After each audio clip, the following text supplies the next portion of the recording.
tanpa kontroversi mantan Presiden Soeharto ditetapkan sebagai pahlawan nasional. Kita mesti pastikan bahwa memang tidak perlu kontroversi lagi, karena lembaga survei sudah memutuskan 80% rakyat Indonesia memilih untuk memastikan bahwa Presiden Soeharto adalah pahlawan nasional. Nah, di situ problemnya, bahwa politik akhirnya hanya ditentukan oleh hasil survei.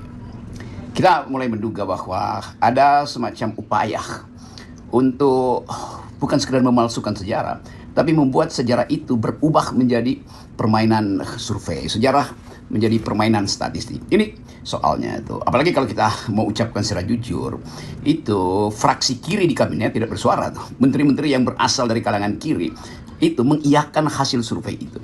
Jadi sekarang kita dituntun oleh semacam algoritma lembaga survei bahwa apa yang kita sebut matematika itu sebetulnya hanyalah upaya untuk memberi pembenaran pada satu nilai politik. Ini yang jadi soal, bahwa matematik itu cuma alat untuk berpolitik, bukan tujuan berpolitik. Jadi terlihat bahwa bagaimana lembaga survei tanpa nilai sekedar mengajukan pertanyaan yang dibungkus dengan pengarahan pertanyaan. Saya kira itu poinnya, dan kita mengerti bahwa memang ada situasi di mana publik itu terombang-ambing dengan informasi historis, lalu dimanfaatkan kebimbangan publik itu atau ignorantio publik itu, ketidakpahaman publik, lalu dibenamkan di dalam statistik, dan hasilnya adalah 82%, 80%, atau mungkin dibikin 102% aja supaya margin of errornya itu sempurna, bahwa pahlawan nasional hanya ditentukan oleh hasil lembaga survei. Demikian juga kita baca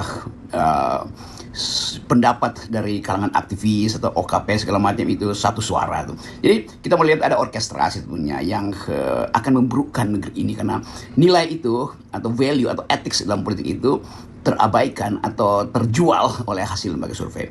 Dan kita lihat dari awal bahwa politik Indonesia sebetulnya hanya ditentukan oleh jumlah uang yang beredar di lembaga-lembaga survei. Tentu ada catatan jujur dari sejarah bahwa Presiden Soeharto sungguh melampaui semua predikat yang pernah diberikan pada semua mantan presiden dalam soal pembangunan tuh.